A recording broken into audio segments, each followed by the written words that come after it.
Boa noite a todos. Boa noite. Tudo bem com vocês? Que bom que nós estamos aqui juntos. Hoje é dia 1º de maio, dia do trabalho, dia do trabalhador, e nós estamos aqui para oferecer esse culto em adoração ao nosso Deus.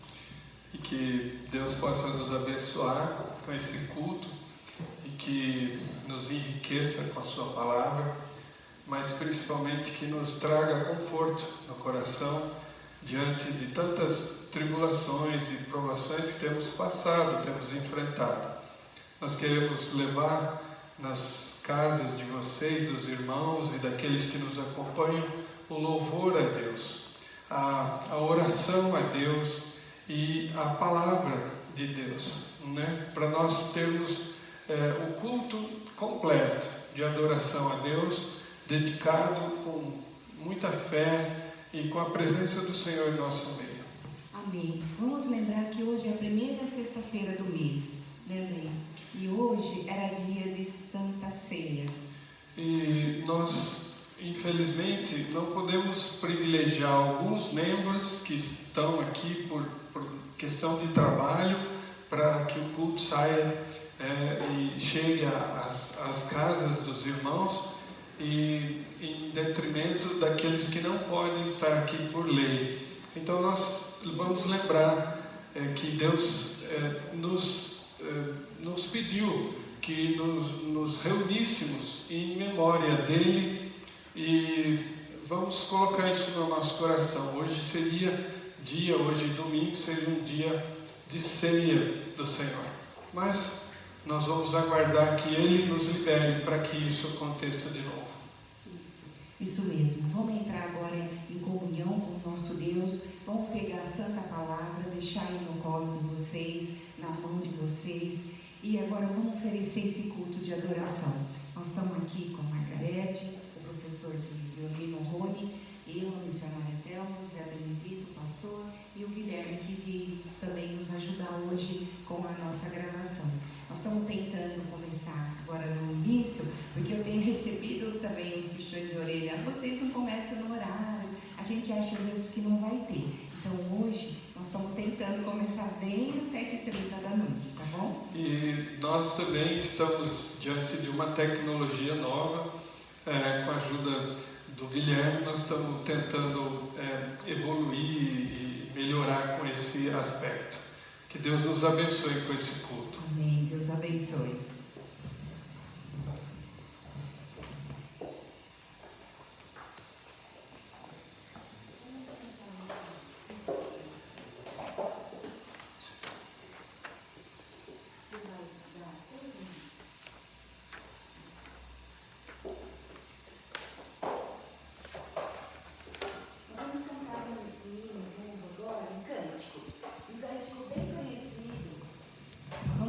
Cântico bem conhecido, viu?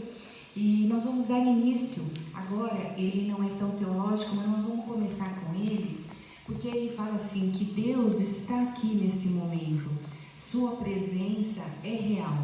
Então vamos orar nesse sentido, que Deus está aqui conosco, está aí com vocês também, ele é real. Vamos entrar nessa coisa gostosa de Deus, nessa bênção gostosa, onde 2 ou mais estiverem reunidos, eu estarei no meio dele. Vamos entrar nesse clima.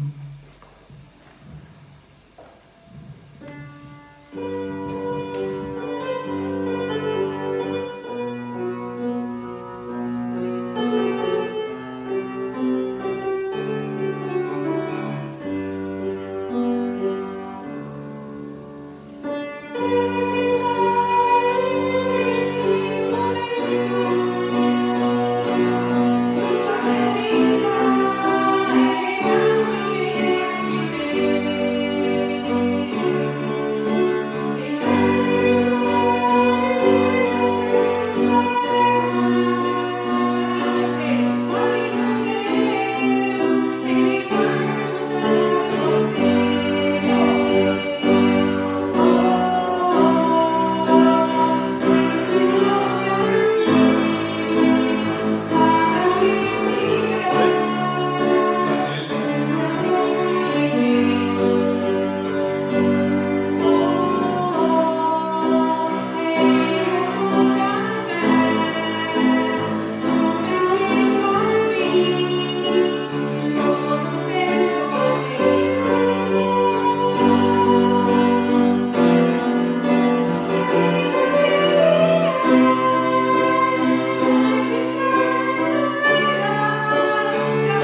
desejar a todos um culto abençoado e que ele possa edificar de fato a nossa vida. A graça e a paz, irmãos, uma boa noite a todos, esses que são membros da igreja e os que nos acompanham pela rede social. Nós queremos desejar a todos um culto que esteja sendo dedicado a Deus, mesmo estando nós aí em nossas casas, não estando impossibilitados de estar juntos, que nós possamos fazer esse culto, participar desse culto em espírito e em verdade. Porque Deus é espírito e importa que os seus adoradores o adorem em espírito e em verdade. Nós vamos agora orar para darmos início ao nosso culto. Senhor Deus, bondoso e compassivo, misericordioso, soberano, nós nos entregamos em Tuas mãos, Senhor. Nós nos submetemos à Sua soberania. Nós nos colocamos em Tuas mãos para que o Senhor cuide de nós, cuide do Seu povo, Senhor. Abençoa-nos com a Tua palavra, abençoa-nos com a comunhão de irmãos, mesmo que seja em espírito. Abençoa-nos com a edificação pela Sua palavra. E abençoa-nos também, Senhor, com as Tuas bênçãos, com as bênçãos da Tua presença em nosso meio. Em nome de Jesus. Amém, Senhor. Eu queria convidar a missionária, embora não tenha sido combinado, o livro de Lamentações, minha querida, minha esposa amada, o livro de Lamentações é um livro que nos convida, ou convida o povo a reconhecer o seu pecado. E nesse trecho que a missionária vai ler, nós temos a esperança do auxílio pela misericórdia de Deus. A Thelma vai ler o capítulo 3 de Lamentações de Jeremias, dos versículos 22 ao 33. Jeremias, ou melhor, Lamentações de Jeremias, que é um pequeno livro profético inserido entre Jeremias e Ezequiel, e que tem alguns capítulos apenas. Os versículos de 22 a 33 do capítulo número 3. Vamos ouvir e acompanhar a leitura, é preciosíssima essa leitura. Então nós vamos ler do capítulo 3, Lamentações, versículos de 22 a 33. Graça e paz, irmãos. Vamos então, Lamentações 3, 22. Tem um título, vamos lá. Esperança de auxílio pela misericórdia de Deus. Diz assim a palavra de Deus: as misericórdias do Senhor são a causa de não sermos consumidos, porque as suas misericórdias não têm fim. Renovam-se cada manhã. Grande é a tua fidelidade. A minha porção é o Senhor, diz a minha alma, portanto esperarei nele. Bom é o Senhor para os que esperam por ele, para a alma que o busca. Bom é agradar a salvação do Senhor, e isso em silêncio. Bom é para o homem suportar o jugo na sua mocidade. Assente-se solitário e fique em silêncio, porquanto esse jugo Deus o pôs sobre ele. Versículo 29. Põe a sua boca no pó, talvez ainda haja esperança. O 30. Dê a face ao que o fere, farte-se de afronta. O Senhor não rejeitará para sempre, pois ainda que entristeça alguém, usará de compaixão segundo a grandeza das suas misericórdias. Porque não aflige nem entristece de bom grado os filhos dos homens. Glória a Deus, que palavra maravilhosa. Uma leitura riquíssima que nos eleva a alma e nos coloca diante de um Deus santo e nos coloca de fato como o que somos, pecadores, caídos, homens fracos na sua caminhada diária, mas com o Espírito nos ajudando, caminharemos em direção à Nova Jerusalém. Nós vamos agora chamar mais um hino, o hino de número 4 do nosso inário, e no número 4 nós vamos louvar a Deus com esse hino. Número 4, Trindade Santíssima.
Lamentações de Jeremias, capítulo 3, de 39 a 42. Nesse momento a igreja tem um convite para seriamente se confrontar com o seu pecado. Diante da face do Deus Santíssimo, nós temos que confessar nossos pecados para que nós possamos participar dignamente de um culto de adoração a Deus. Então vamos acompanhar a leitura, Lamentações capítulo 3, de 39 a 42, diz a palavra: Porque, pois se queixas o homem vivente, queixe-se cada um dos seus próprios pecados, esquadrinhemos os nossos caminhos, provemos-los e voltemos para o Senhor, levantemos o coração juntamente com as mãos para Deus nos céus, dizendo: nós prevaricamos e fomos rebeldes, e tu não nos perdoaste. Nós vamos nos colocar de joelhos, quem puder, e vamos orar a Deus, pedindo que Ele nos perdoe, pedindo que Ele seja misericordioso conosco. Depois vamos cantar mais um hino, o hino de número 42. Vamos orar então, irmãos.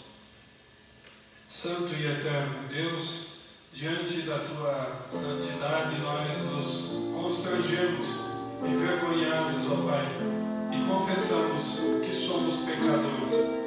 Somos homens de natureza caída, Senhor. Nós te confessamos as vezes que pensamos coisas que te ofendem, que falamos coisas que te ofenderam e ofenderam nossos irmãos, gestos que ofenderam pessoas e ofenderam ao Senhor. Nós te pedimos, Senhor, que perdoe os nossos pecados diante da Tua santa presença, ó Deus, e cremos nisso. Nós nos envergonhamos e sabemos, ó Deus, que só pelo sangue do Senhor Jesus é que nós podemos ser perdoados. E é no nome dele que nós oramos, agradecidos. Amém.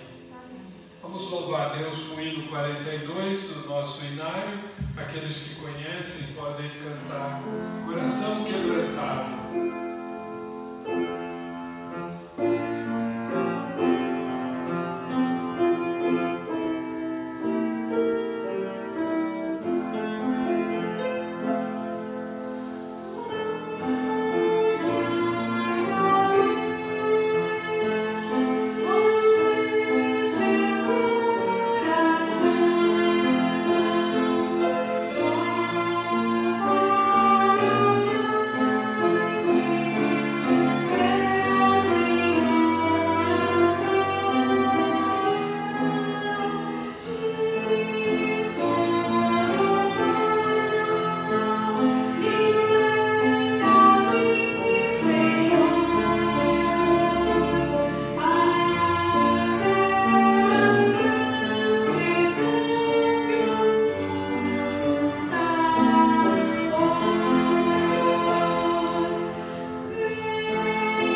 glória ao seu nome, Senhor. Quero convidar agora aos irmãos que abram a palavra de Deus na carta aos Hebreus. E convidar a irmã Margarete que vá até o púlpito, faça a leitura. Hebreus capítulo 4, os versículos de 14 a 16. Hebreus capítulo 4, versículos 14, 15 e 16. Vamos acompanhar a leitura em nossas casas. É uma leitura também que nos lembra quem é o Senhor Jesus. Boa noite, irmãos. Graça e paz. Graça e paz. É uma honra estarmos aqui de novo para louvarmos e bendizer o nosso Senhor e estarmos aqui orientando os irmãos para que façam isso junto com a gente. Então vamos fazer a leitura. Hebreus 4, 14 e 16. O tema é Jesus, o sumo sacerdote que se compadece de nós. Amém. Tendo, pois, a Jesus, o Filho de Deus, como grande sumo sacerdote que penetrou os céus, conservemos firmes a nossa confissão, porque não temos sumo sacerdote que não possa compadecer-se das nossas fraquezas. Antes foi ele tentado em todas as coisas, a nossa semelhança, mas sem pecado. Acheguemo-nos, portanto, confiadamente junto ao trono da graça, a fim de recebermos misericórdia e acharmos graça para socorro em ocasião oportuna. Amém. Senhor, que palavra.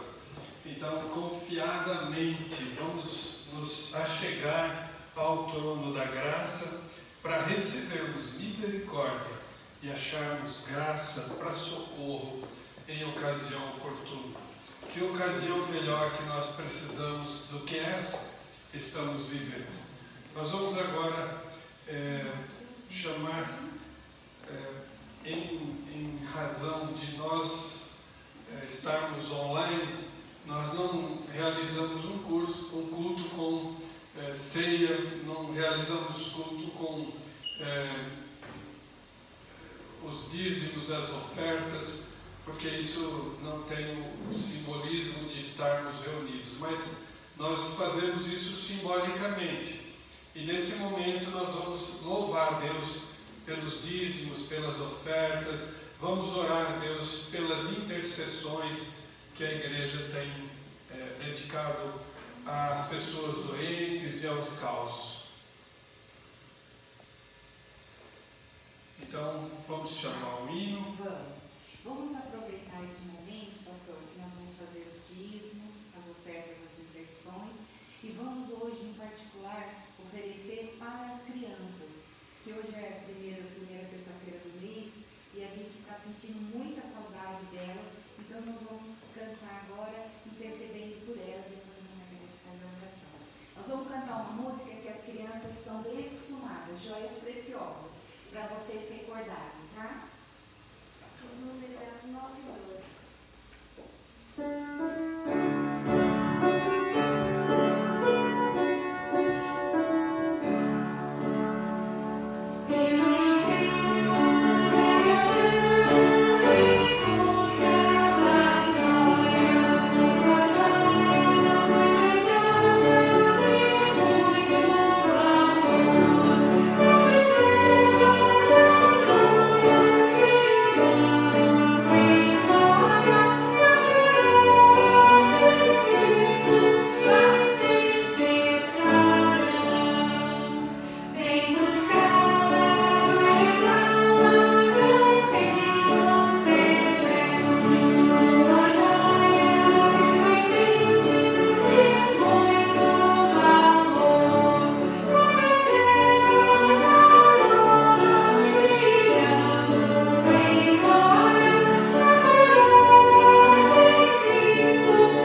vamos chamar mais um hino aí, e nossa irmã Margarete vai fazer uma oração, né? Depois.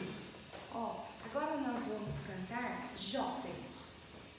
Jó, também em homenagem às crianças, especialmente a Rebequinha. Isso, em homenagem a todas as crianças. Hoje Jó. Rebeca, canta com a gente aí em casa. Fala pra Rebeca cantar mais. Rebeca, nós estamos morrendo de saudade de você, minha flor. Você faz muita falta, a sua alegria, o seu gás. Faz muita falta aqui no meio de nós. Então, nós vamos cantar especialmente para você, esse hino, para você cantar aí, juntinho com a gente, bem alto, do jeito que você sempre canta. Beijo!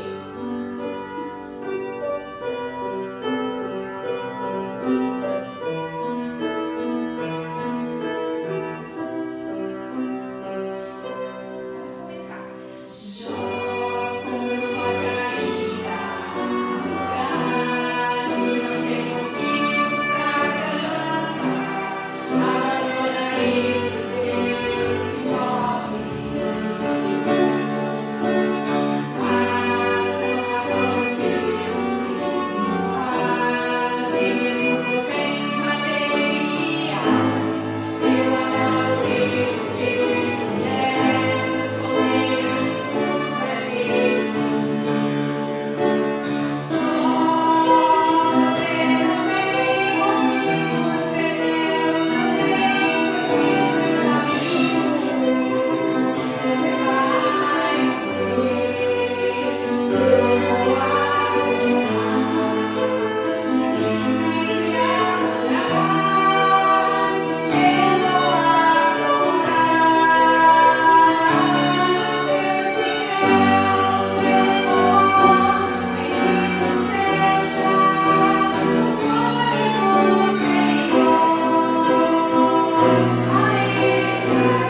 ofertas que a igreja tem recebido dos irmãos, que tem permitido que ela seja mantida aberta em funcionamento.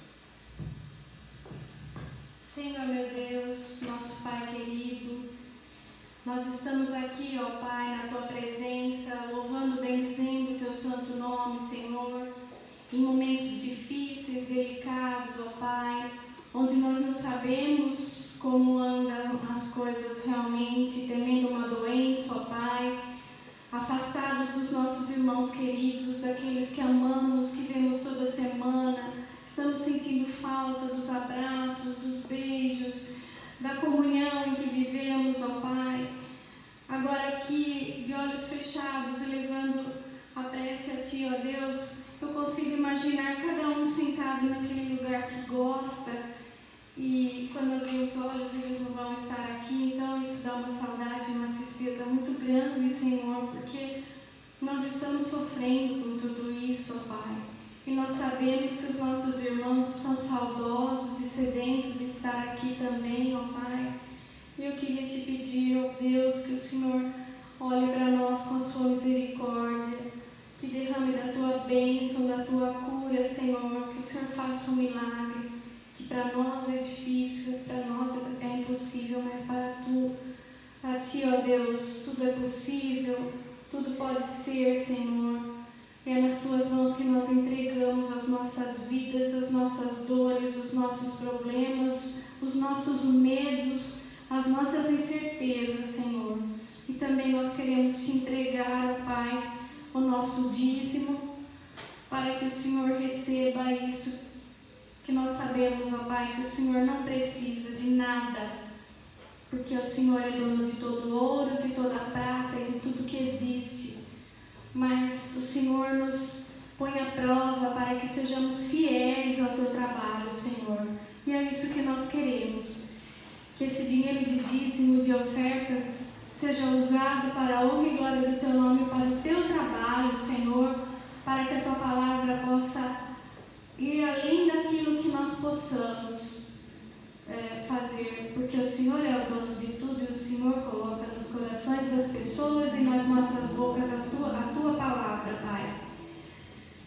Nesse momento, Senhor, eu quero Te agradecer pela vida das nossas crianças, as crianças desta igreja, que nós estamos com muitas saudades, Pai, que o Senhor esteja abençoando, guardando, protegendo, Senhor, que elas estando longe da gente, elas possam estar lembrando dos ensinamentos que elas tiveram aqui dentro, ó Deus, e colocar em prática nesses dias tão difíceis que elas também estão vivendo, Pai.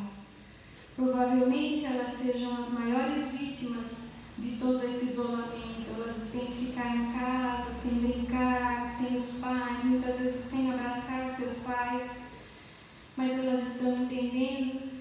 E nós agradecemos por isso, ó Pai. Eu quero Te pedir pela vida do meu neto, Senhor, que o Senhor esteja guardando, abençoando, protegendo, ó Deus, a vida dele. E através da vida dele eu Te peço por todas as crianças daqui da igreja e por todas aquelas que estão aí fora, Senhor. A Esther, a Rebeca lá do lar, ó Pai. Nós sentimos tantas saudades dos rostinhos delas aqui nos abraçando, nos amando, tão felizes com a Tua palavra, Senhor, sedentas por toda semana estarem aqui recebendo o amor, o carinho que vem de Ti, ó Pai, aprendendo da Tua palavra. A pequena Lara, seu irmão Rian, quantas saudades, e quantas, a Rebeca, e quantas outras, né, as meninas, as netinhas da Isildinha, as nossas mocinhas, o Heitor. Todos eles, é muito difícil estar passando esse momento sem eles, ó Pai. Sem o amor, sem o abraço, sem o carinho, sem o beijo, sem tudo aquilo que eles nos dão do fundo do coração, Senhor.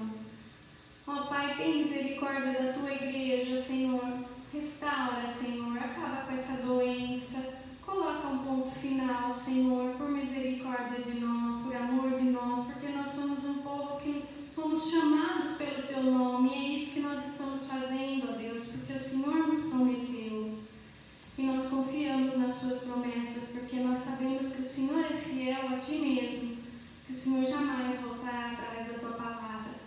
Fica conosco no decorrer desse culto, Senhor. Abra os nossos olhos, os nossos ouvidos, o nosso coração.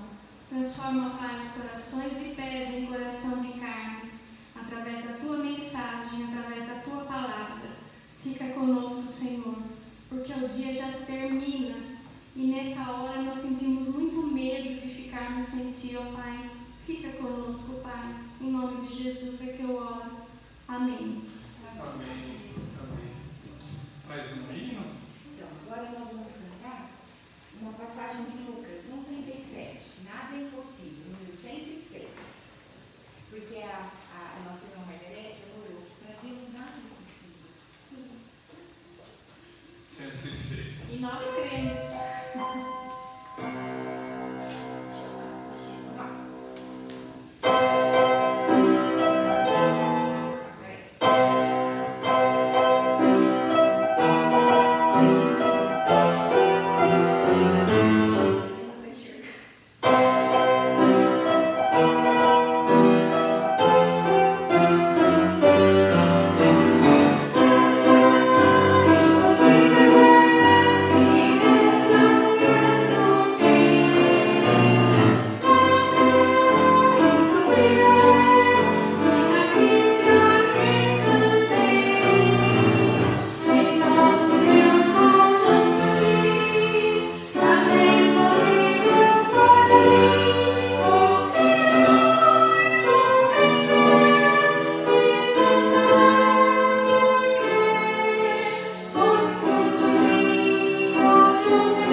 Nós vamos abrir a palavra de Deus no Evangelho registrado por Lucas.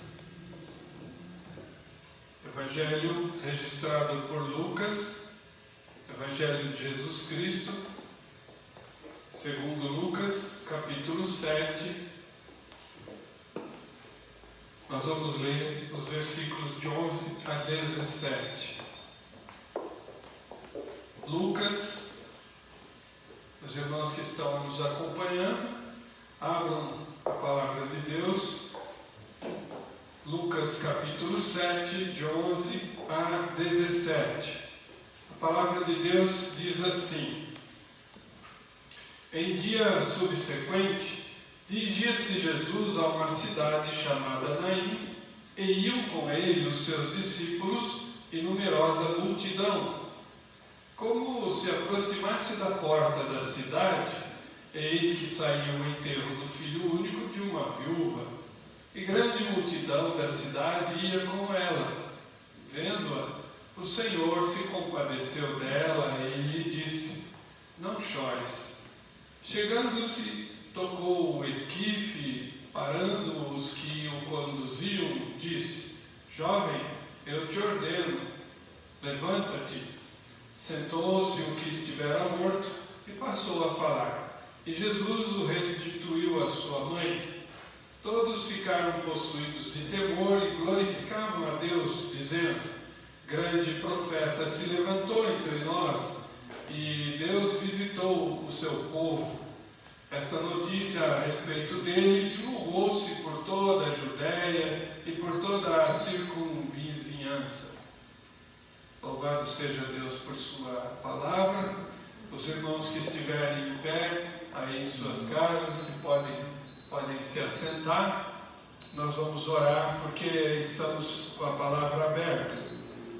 Senhor, com a tua palavra aberta, nós nos atrevemos a te pedir ajuda, auxílio, que o Senhor nos conceda o teu Santo Espírito, para que nós possamos ter a nossa mente aberta por Ele, que Ele possa nos ensinar. Ele inspirou a palavra de Deus e Ele pode nos ensinar. Que esse ensino possa também nos transformar em pessoas melhores, em pessoas mais parecidas com o seu Filho, Jesus Cristo. Nós oramos e agradecemos pela vida dele e pelo que ele fez por nós na cruz. Amém. Essa ressurreição de um filho da viúva de Naim é uma história real, ela de fato aconteceu e ela está registrada somente por Lucas, somente no Evangelho de Lucas. E essa cidade chamada Naim é uma cidade que fica ao redor de 10 quilômetros ao sul de Nazaré, a cidade onde Jesus viveu. Boa parte da sua vida ele viveu em Nazaré. E ela pertence à província da Galileia, que nessa época era governada pelo rei Herodes, e ela pertencia como uma província vassala do Império Romano. O ministério de Jesus nesse tempo era mais intenso, mais forte na Galileia, no norte da Palestina. E o que a gente precisa olhar quando nós lemos a palavra de Deus é o contexto em que isso acontece. Qual é o contexto que essa história é relatada por Lucas? No capítulo 7, um pouco antes desse texto, nós temos a história da cura do servo do centurião. Um centurião romano, um homem gentil, um homem que tinha um escravo doente à morte. Ele manda emissários pedir a Jesus que cure o seu servo. Ele tinha grande estima por esse servo. Então esse centurião, ele é motivado por uma fé muito fora do comum para um soldado acostumado à guerra, para um soldado que foi criado, né, por romanos em idolatria, adorando deuses. De repente, esse soldado vê um servo seu doente, ele então manda pessoas a Jesus para pedir que Jesus cure o seu servo. E ele diz, como muitos de nós conhecemos essa passagem, ele diz que ele não é digno de que Jesus entre na casa dele, mas que Jesus diga uma única palavra e o seu servo será salvo da doença. E Jesus fica impressionado, Jesus se admira com a fé desse centurião. Ele, sem saber, sem ter costume, sem ter sido ensinado, ele ora de forma intercessória pelo seu servo, pedindo a Jesus a cura. Ele vai à pessoa certa, ele vai àquele que pode curar o seu servo. Ele crê naquele que pode curar o seu servo. E Jesus cura o seu servo. Mesmo sem nunca ter o visto, mesmo sem nunca ter tocado no servo, mesmo sem ter conhecido o centurião, Jesus o cura à distância, pela fé do seu patrão. Mas depois dessa história, nós temos João Batista na prisão. João Batista, ele, diante de Herodes, amaziado com a sua cunhada Herodias, a esposa do seu irmão Filipe, a esposa legítima do seu irmão Filipe, diante de João Batista, à margem do Jordão, com a sua comitiva toda ao redor dele, João Batista aponta o dedo para o rei Herodes, o rei de toda aquela região, o rei sobre toda aquela região, e diz: você está em pecado, você não pode coabitar com essa mulher, ela é mulher do teu irmão e não sua. E por ódio de Herodias, Herodes manda colocar na prisão, a prisão marmetina, que fica do outro lado do Mar Morto, num palácio de verão, onde Herodes passava uma parte do ano. E lá, João Batista, encarcerado numa prisão de grande máxima segurança, João Batista manda seus discípulos, que estavam desanimados e descrentes, porque o nosso mestre está na prisão e o Messias, que diz que é Messias, que faz tantos prodígios e maravilhas, não vem em socorro do seu primo João Batista. Então João Batista manda os seus discípulos até Jesus. E isso acontece depois desse episódio do filho da viúva ser então revivificado por Jesus.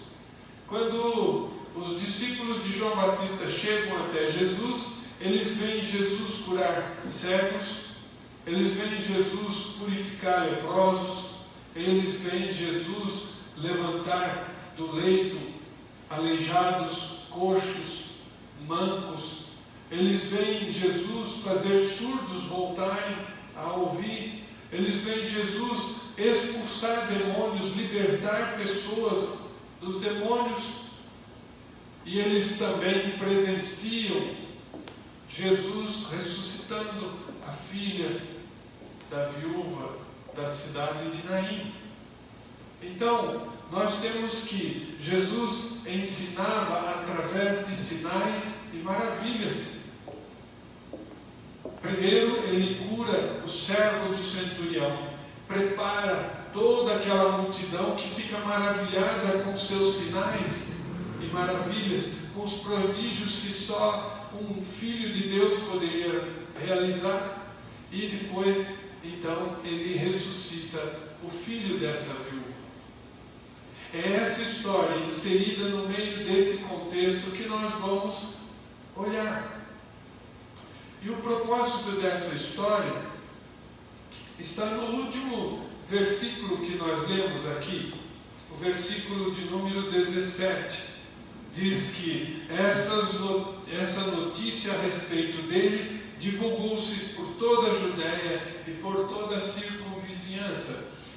O propósito de Jesus era pregar o Evangelho, era pregar o reino de Deus, era trazer boas novas àquele povo que vivia e andava em trevas.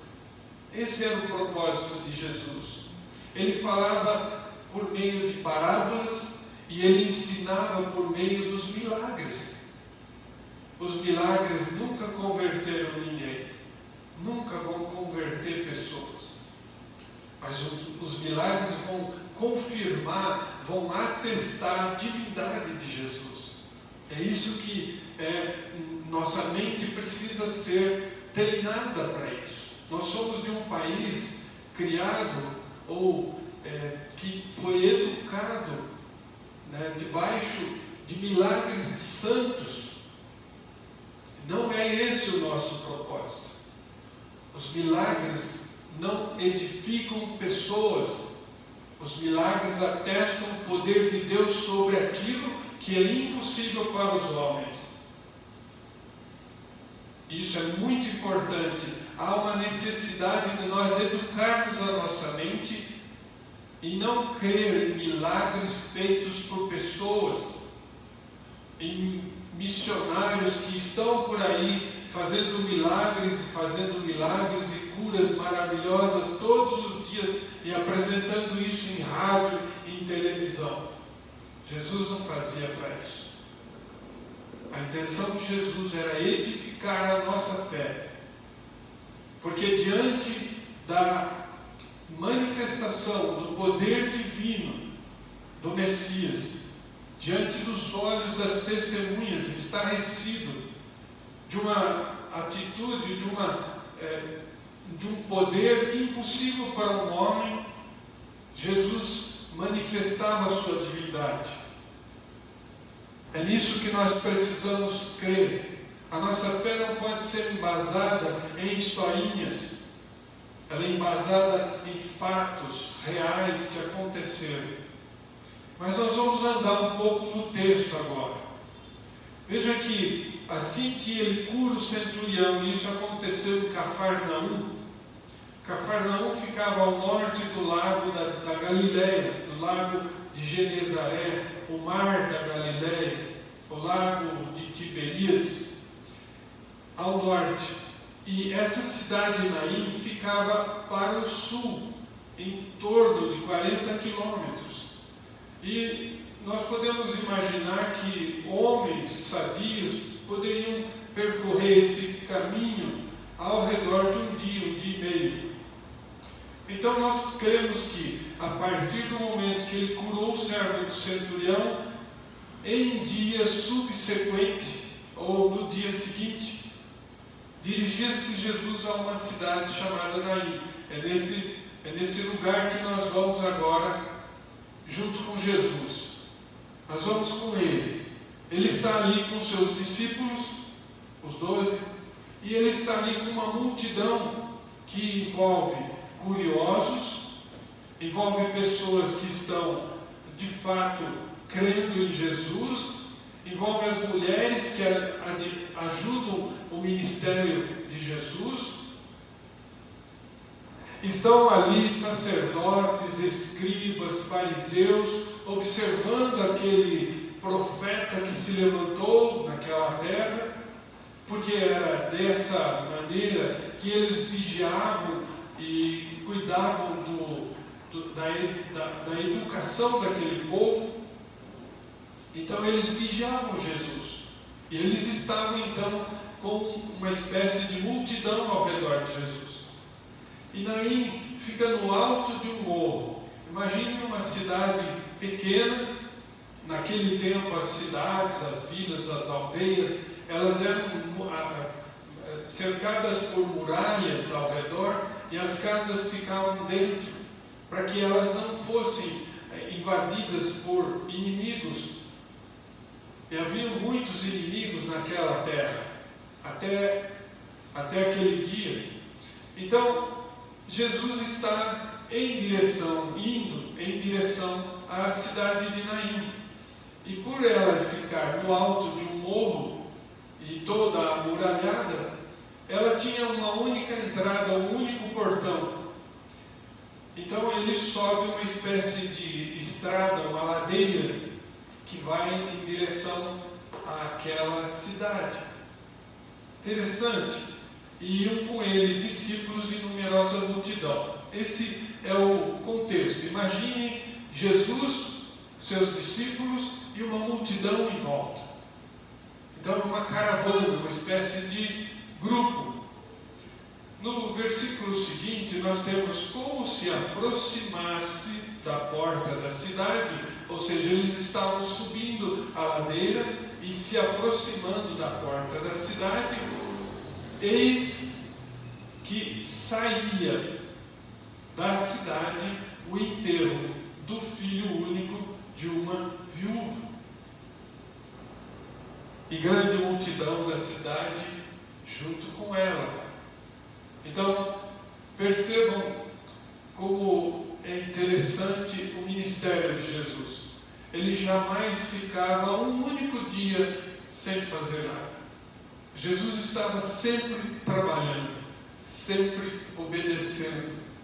E nós vamos lembrar uma passagem que está em 2 Timóteo, e Paulo, escrevendo a Timóteo, diz o seguinte, 2 Timóteo capítulo 1, 10: e manifestada agora pelo aparecimento de nosso Salvador Cristo Jesus, o qual não só destruiu a morte, como trouxe à luz a vida e a imortalidade mediante o Evangelho.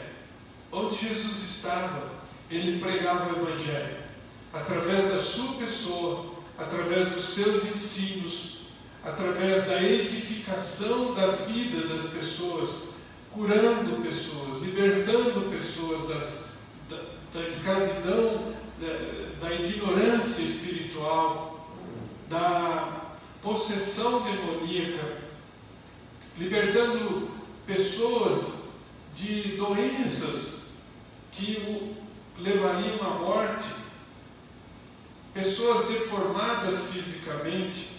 Jesus trabalhava intensamente, mas aqui, nesse episódio, existe algo diferente.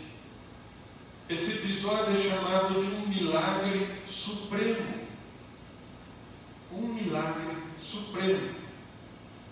Porque ele envolve uma situação diferente dos outros. No caso do centurião que nós vemos, Jesus saindo após a cura do servo do centurião, um dia antes, ele curou em função, em resposta à fé do centurião. Mas aqui, quando nós olhamos para esse versículo, nós vamos olhar uma mãe,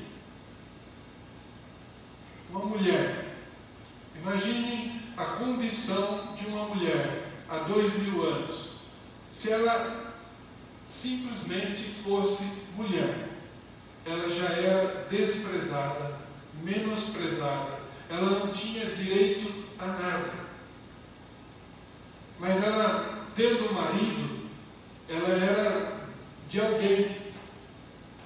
Essa mulher não tinha marido, ela era viúva.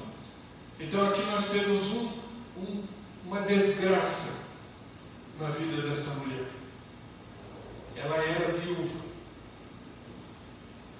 Mas, além disso, ela estava enterrando o seu único filho. A única pessoa que poderia olhar por ela na velhice, a única pessoa que podia protegê-la da sociedade. Eu não sei como é hoje, bem claramente, a vida de uma viúva, mas você pode imaginar as mulheres dessa cidade, como elas tinham medo dessa viúva. Se essa viúva, eu creio que ela não era muito velha, ela devia ter uma meia-idade, ela era uma candidata a roubar marido de outra mulher. Eu não estou dizendo que ela fazia isso, eu estou colocando para os irmãos a situação em que ela vivia. As mulheres casadas tinham medo de se aproximar dela, então ela era rejeitada pelas mulheres casadas. As mulheres solteiras tinham seus namorados, seus candidatos, seus pretendentes, mas por ela ser viúva, os pretendentes das solteiras também eram pretendentes dela. Então as solteiras também não se relacionavam com essa mulher. Os homens, quando se aproximavam dela com segundas intenções, com malícia, porque ela era uma mulher, ela era um objeto.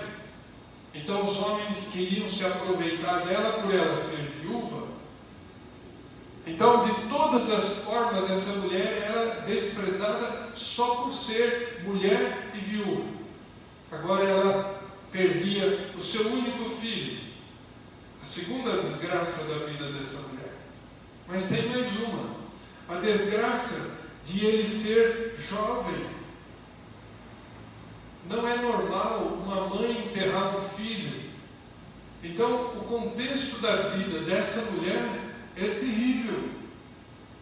E Jesus, quando ele está em direção a essa cidade, ele não vai à toa. Jesus estava obedecendo a agenda do Pai. Jesus era obediente, ele fazia o que o Pai mandava. E ele não estava ali à toa. O seu coração foi atraído pela angústia, pelo desespero, pela aflição dessa mulher, pela dor que ela estava vivendo. Aquele momento era terrível para aquela mulher, e Jesus sentiu isso de longe, e ele se dirigiu a essa cidade, sem qualquer explicação, sem qualquer motivo. Ele tomou a direção dessa cidade, subiu a ladeira, exatamente no momento em que saía o enterro do jovem.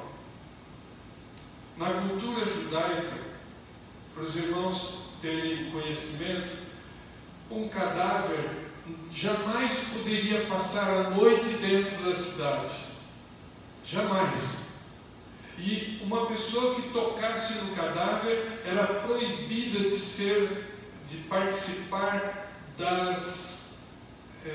dos cultos religiosos, por um tempo, até que ela se purificasse. Haviam pessoas destinadas a realizar o enterro e tocar, preparar o cadáver, preparar com banho, preparar com os bálsamos, envolver em linho esse corpo. Isso teria que ser feito no dia da morte. O judeu não pode permanecer com um corpo morto dentro da cidade. Então já era final de tarde, já havia sido pranteado na casa da viúva esse jovem. Os amigos, os vizinhos, os conhecidos e as mulheres que eram chamadas lavadeiras, as pranteadeiras, os homens ou as mulheres que cantavam com louvor atrás do enterro, alguém que talvez fosse à frente desse esquife, que talvez falasse alguma informação sobre a vida do jovem, sobre o que ele fazia, qual era o seu nome, qual era a sua mãe, qual era o seu pai, que ia à frente com a mãe. Essa é a realidade. Fim de tarde, o enterro saindo, o filho único no esquife. O esquife naquele tempo não era um caixão como nós conhecemos. Ele era feito talvez de vime, trançado, uma espécie de uma arca, onde o corpo era colocado, mas ela ficava aberta, com o corpo enfaixado dentro dela e um sudário no rosto. Esse era o quadro. A mãe à frente do caixão, as pessoas conhecidas atrás, então uma multidão de pessoas da cidade. Um jovem, quando morre, é uma tristeza para todo mundo. Então aqui nós temos dois grupos se encontrando na porta da cidade. O grupo onde tem o pão da vida, aquele que é a ressurreição e a vida, aquele que é a água viva, o bom pastor, aquele que é chamado de videira verdadeira, aquele que é o caminho, a verdade, a vida. Esse era um grupo. O que estava saindo da cidade era o grupo da morte, aquele que ia levar o corpo já morto para o cemitério. Os cemitérios ficavam ao longe da cidade, geralmente em cavernas, em grutas. Eram colocadas pedras para fechar a entrada da gruta, e alguns mais ricos talvez tivessem túmulos cavados em pedra, mas a maior parte eram enterrados em cavernas da região. O grupo da vida, que sobe a ladeira, encontra o grupo da morte, que sai da cidade. Mas tem mais um aspecto aqui. Nós temos que o encontro entre dois inimigos. O inimigo que é o rei dos terrores, o rei dos horrores, que é a morte, é o último inimigo a ser vencido, diante daquele que é o rei dos reis, o Senhor dos senhores, aquele que é a ressurreição e a vida. Nós temos um grupo onde o rei dos horrores reina e lidera. Ele já tomou mais uma vítima em sua mão, a morte. E o outro grupo que é liderado pelo rei dos reis. E também nós temos dois sofredores, dois indivíduos sofredores. Nós temos aqui o homem de dores, que é capaz de se compadecer daquela que é a viúva. O sofredor, Jesus, o nosso Senhor, aquele que tomou o nosso lugar na cruz, aquele que se fez pecado, que foi feito pecado em nosso lugar, aquele que pagou o preço que nós deveríamos ter pago. E a viúva, que agora só resta para ela chorar, imaginar a sua velhice sem nada, sem ninguém, sem eira e nem beira, à margem da sociedade. Aquele tempo não havia nenhum tipo de pessoa, nenhum plano que pudesse ajudar as viúvas e os órfãos. E nós vemos Jesus como o homem de dores declarado aqui em Isaías, capítulo 53. Dizia assim: olhamos-no, mas nenhuma beleza havia que nos agradasse. Era desprezado e o mais rejeitado entre os homens, homem de dores, e que sabe o que é padecer. E como um de quem os homens escondem o rosto, era desprezado, e dele não fizemos caso. Certamente, ele tomou sobre si as nossas enfermidades, e as nossas dores levou sobre si. E nós o reputávamos por aflito, ferido de Deus e oprimido. Mas ele foi traspassado pelas nossas transgressões e moído pelas nossas iniquidades.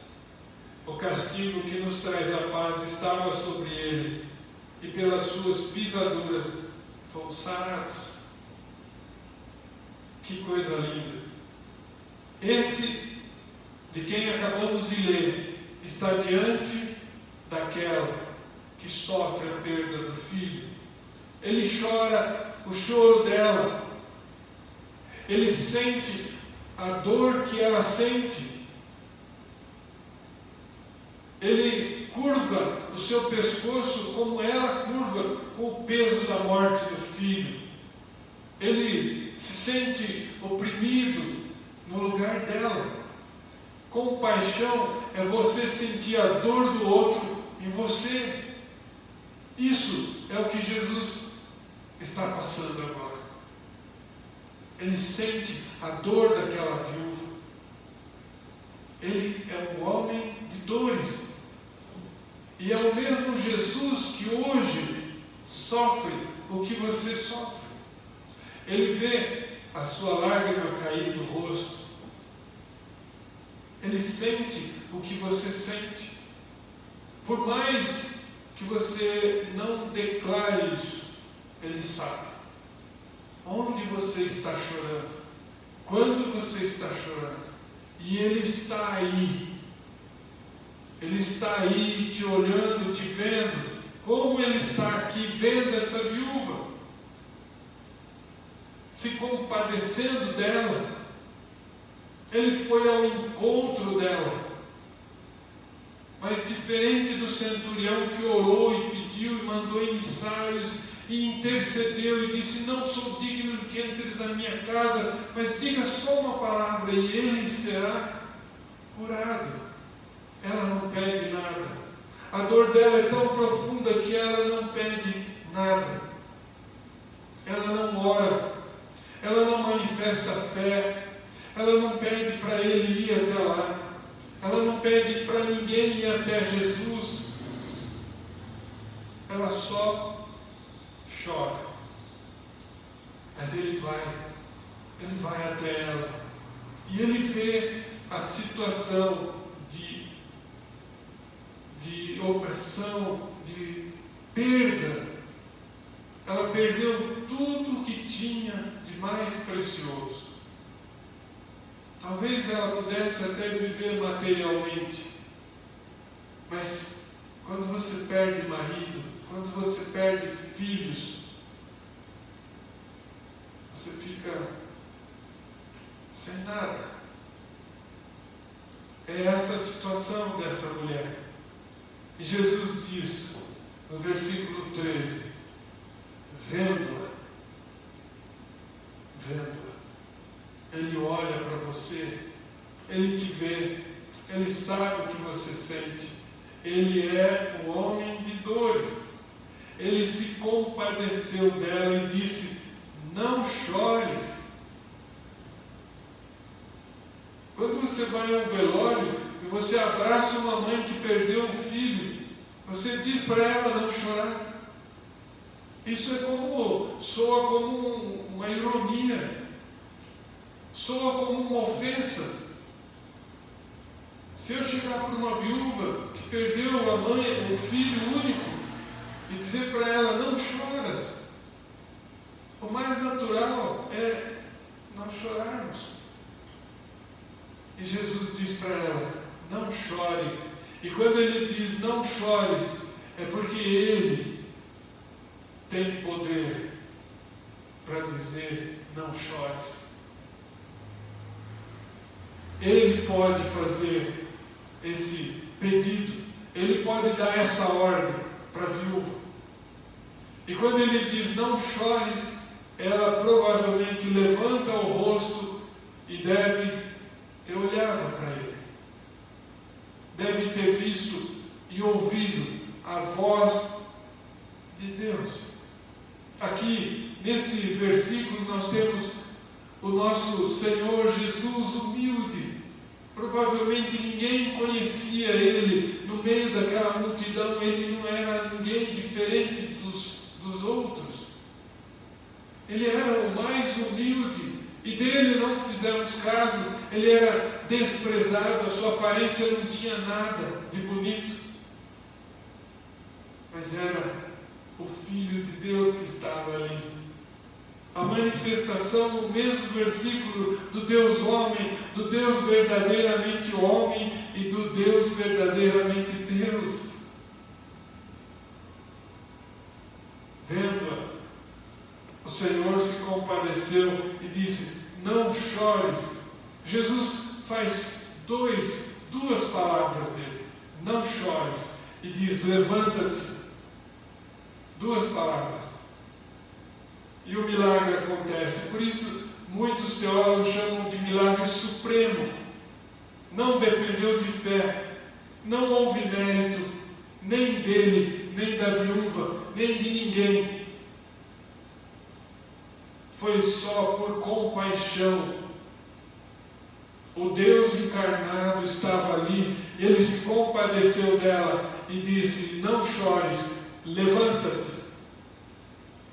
Duas palavras.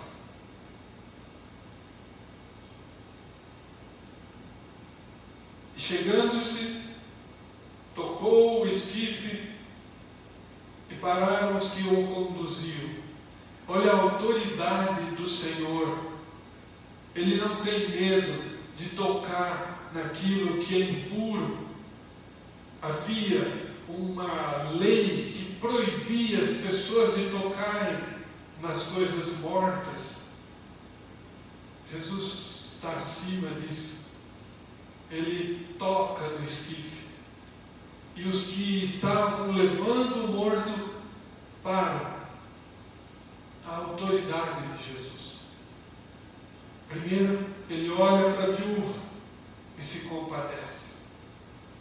Segundo, ele dá uma palavra de conforto, de consolo para ela: não chores. Em terceiro, ele toca no esquife e todos os que estão conduzindo param imediatamente. E depois então ele diz: jovem, eu te ordeno, levanta-te.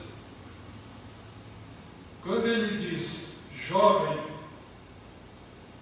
por isso nós falamos de 3 desgraças: a desgraça de ter um único filho morto, de um filho jovem morto e de um filho jovem morto de uma viúva. São 3 desgraças num só. Jesus chama ele de jovem.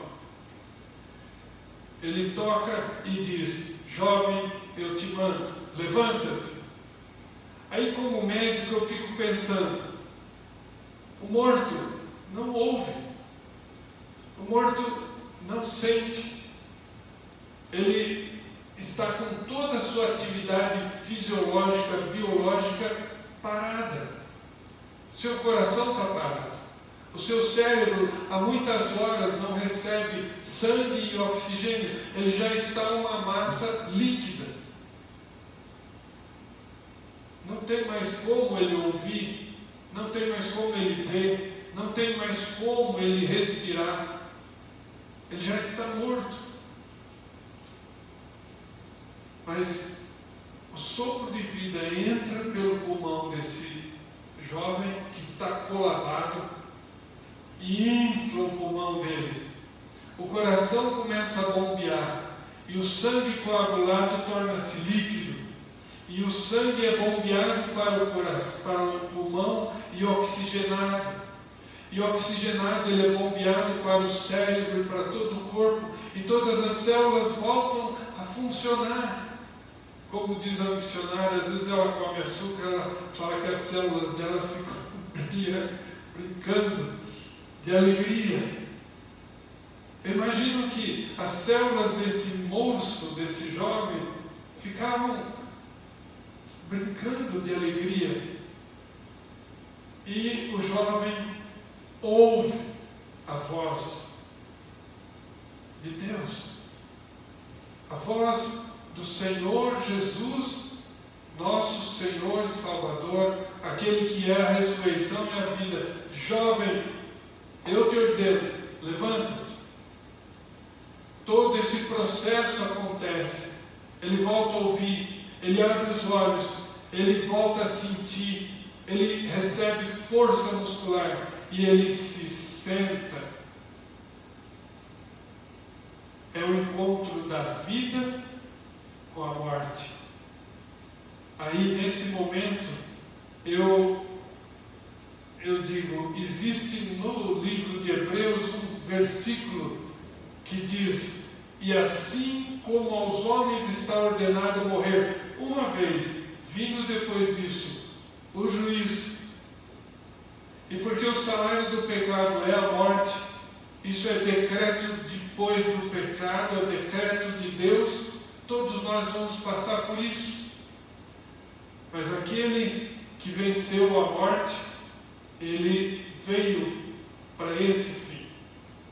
Ele veio com essa missão. A missão de Jesus ele leu um pouco antes, numa sinagoga em Nazaré. É Isaías 61, os irmãos vão acompanhar, 61 de 1 a 3. Ele disse: o Espírito do Soberano, o Senhor está sobre mim, porque o Senhor ungiu-me para levar boas notícias aos pobres. Enviou-me para cuidar dos que estão com o coração quebrantado, anunciar liberdade aos cativos e a libertação das trevas aos prisioneiros, para proclamar o ano da bondade do Senhor e o dia da vingança do nosso Deus, para consolar todos os que andam tristes e dar a todos os que choram em Sião uma bela coroa em vez de pranto, e um manto de louvor em vez de espírito deprimido. Eles serão chamados carvalhos de justiça, plantio do Senhor para a manifestação da sua glória. A igreja estava nascendo ali. Aquelas pessoas iam crer no Senhor. Esse é o ministério de Jesus. Mas depois disso, Jesus também veio para fazer isso aqui: e lhes enxugará dos olhos toda lágrima, e a morte já não existirá, e já não haverá luto, nem pranto e nem dor. Enquanto Jesus exercia o seu ministério, isso que está escrito em Apocalipse 21 já estava acontecendo. Que coisa linda! Não é uma promessa, ele já fez isso. Nesse episódio, que é chamado de milagre supremo, Jesus já enxugou toda a lágrima dos olhos da viúva. A morte não venceu, a morte não existiu mais para aquela viúva. Ela não estava mais de luto, ela não estava mais pranteando um filho morto, ela já não sentia mais dor no peito. Veja que interessante como nós podemos ver em Jesus, através dos seus sinais, a manifestação do seu poder e daquilo que Ele vai fazer conosco. Porque o dia em que Ele disser para nós: jovem, levanta, nós vamos levantar os nossos túmulos. E Ele então vai nos pegar como Ele pegou esse jovem aqui. Sentou-se o que estivera morto e passou a falar. Aquele silêncio causado pela morte agora é rompido pelo ato de falar do morto. Ele senta e fala. Ele volta a ter capacidade, raciocínio de articular palavras. E ele faz o quê? Jesus o restituiu à sua mãe. Quando ele der a ordem para... Eu imagino ele pegando aquele menino do alto do esquife nas mãos e entregando para a mãe, para a viúva, de presente. Ele vai também fazer isso conosco no dia da sua volta. A nossa ressurreição vai acontecer como a ressurreição simbolicamente desse episódio. Nós precisamos fazer uma diferença entre a ressurreição deste jovem com a ressurreição de Jesus. E a ressurreição, quando ele voltar, de cada um de nós. Aqui, Jesus revivificou esse corpo que tinha morrido. Ele tornou a viver como ele era. Mas na ressurreição de Jesus, por isso ele é chamado de primogênito dos mortos. Na ressurreição de Jesus, ele recebe um corpo glorificado, não mais sujeito à corrupção, não mais sujeito à morte. E no dia em que ele voltar, ele vai nos pegar cada um e vai nos colocar: vinde, benditos do meu Pai. Eu fico pensando na vida desse moço depois desse episódio. Ele provavelmente tornou-se famoso em toda a Galileia, porque ele foi ressuscitado da morte por Jesus. E até que ele então morreu novamente, como Lázaro morreu, como a filha de Jairo morreu de novo, ele deve ter se tornado um discípulo, um pregador do Evangelho, um seguidor de Jesus com a sua mãe. E é por isso que eu chamo a atenção de todos os que ouvem, dos que ouvem e dos que talvez um dia vão ouvir. Quando Jesus nos chama, nós temos que pensar em qual grupo nós estamos. Se nós estamos no grupo da vida, junto com Ele, ou se nós estamos no grupo da morte, indo para o enterro, ou nós estamos em um grupo ou no outro. E isso só pode ser escolhido em vida. Como disse ali, ao homem é ordenado morrer uma vez, depois, vindo depois o juízo, não tem mais chance. Há filosofias que amenizam esse processo para fugir do juízo, para fugir da execução da justiça de Deus, mas a Bíblia não ensina assim. A Bíblia ensina que morreu, vem o juízo. Então, escolha agora, enquanto você vive. Quantos jovens estão nas drogas? Quantos jovens estão perdendo suas vidas? Quantas mães estão vivendo, chorando em seus quartos, enterrando filhos todos os dias na juventude? Um país inteiro, nós temos milhares de jovens morrendo eternamente, morrendo para sempre. Em outras palavras mais fortes, indo para o inferno, indo para o grupo da morte. Guarde essa mensagem no seu coração. Enquanto você é jovem, guarde essa mensagem. Isso me lembra do livro de Eclesiastes, que no capítulo 10 de Eclesiastes diz assim: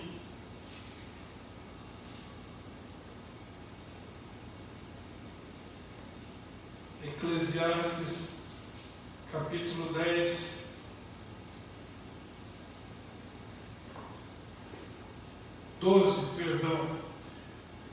versículo 1: Lembra-te do teu Criador nos dias da tua mocidade, antes que venham os maus dias e cheguem os anos dos quais dirás: não tenho neles prazer. Antes que se escureçam o sol, a lua e as estrelas do esplendor da sua vida, e tornem a vir as nuvens depois do aguaceiro. Lembra-te do teu Criador nos dias da tua mocidade. Vamos orar. Bondoso Deus, obrigado, Senhor, por estes relatos desses milagres, desses prodígios e maravilhas deixados pelos evangelistas, os quais Jesus realizou em sua vida, em seu ministério terreno. Obrigado porque eles nos deixam exemplos de como nós precisamos agir. Eles nos deixam lições preciosas, e nós queremos, ó Pai, que a Tua palavra seja guardada nas nossas mentes, nos nossos corações, mas que elas interfiram nas nossas vontades, que elas ajam nos tornando mais conformes, mais parecidos com o nosso modelo, que é Jesus Cristo. E nós oramos agradecidos no nome dele. Amém. Agora, irmãos, eu convido aqueles que puderem que se coloquem em pé.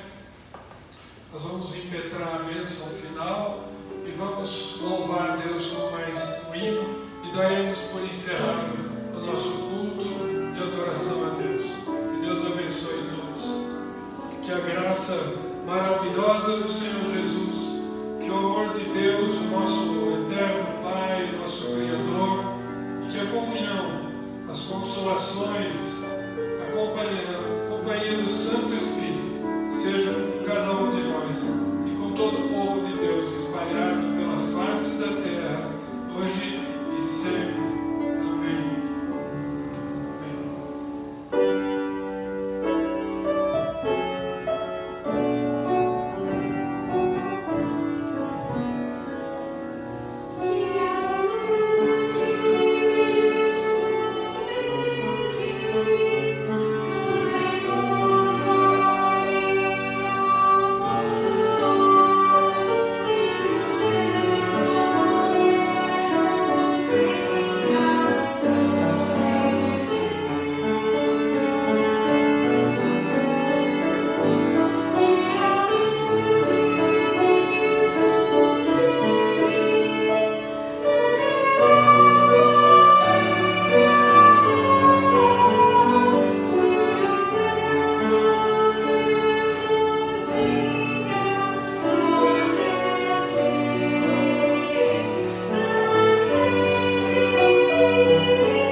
Então, assim, nós damos por encerrada a nossa adoração de hoje e convidamos vocês para o domingo, às 7h30 da noite, de novo, nós vamos estar aqui para adorar o nosso Deus, viu?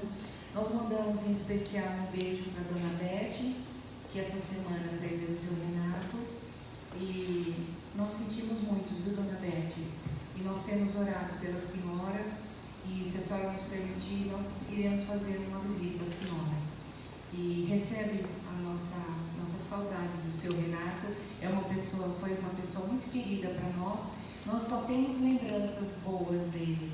Quantas vezes fomos à casa da senhora e éramos recebidos assim como amigos e muito carinhoso, muito carinhoso.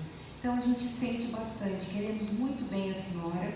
Se precisar da minha ajuda ou do José Benedito, nós estamos à disposição, viu, Dona Beth? Eu sei que a senhora é amada, que os filhos estão juntos, que toda a igreja está junto com a senhora, mas conte também com a nossa ajuda, se a senhora precisar, viu? E nossas orações também, viu, irmã?